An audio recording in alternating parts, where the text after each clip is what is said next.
Well, imagine you go away on vacation for the upcoming July 4th weekend. You get back, someone's broken into your house, removed your belongings, and padlocked your front door. Sound like a nightmare? Well, that's what happened to 82-year-old Tampa retiree Benito Santiago in 2009, when Bank of America, through its countrywide subsidiary, accidentally foreclosed on his home. The bank hired contractors who were supposed to clear out a condominium that was next door to him. They went to the wrong address and cleared out Mr. Santiago's belongings. Instead, he lost everything, including pictures of his deceased wife, and is now suing the bank and the contractor that they hired. The horror story comes amid news today of an $8.5 billion settlement between Bank of America and their investors who lost money on mortgage-backed securities. Their investors will get back a few cents on the dollar. An insult, really, but not as much of an insult as Mr. Santiago has been subjected to. Joining us now, Benito Santiago and his attorney, Scott Murphy. Mr. Santiago, tell us a little bit about what has happened since this happened. So we understand what happened, but tell us what the bank did and what you did when you found out that this had occurred. Well, I felt very much upset and angry. I'm still upset and angry. How can a big bank could make such a big mistake? Well, did they answer you that question? They haven't. No answer. So what have they told you? They've literally said nothing.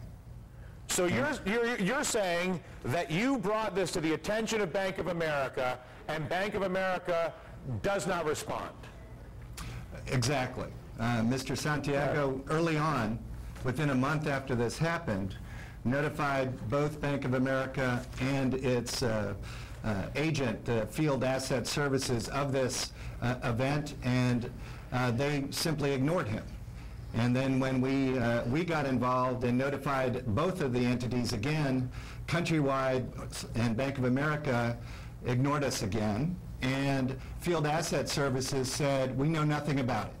Even though it was the Field Asset Service lockbox, their name was on a 3-foot by 2-foot sign that was pasted on the picture window of Mr. Santiago's home.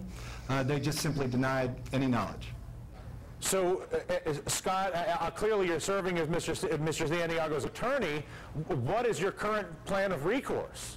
Well, we have recently filed suit in state court in Tampa against both Countrywide, or now Bank of America, and Field Asset Services, seeking damages, including punitive damages and civil theft damages for the loss of Mr. Santiago's home, the invasion, really, and the trespass into his home and locking him literally out, changing 4 locks and putting that lockbox on the front door. So we filed suit. We are just in the beginning stages of that lawsuit and have yet to receive a response. It's not yet time for the bank and Field Asset Services to respond. And do we know, Mr. Santiago, where your belongings are? No, I don't.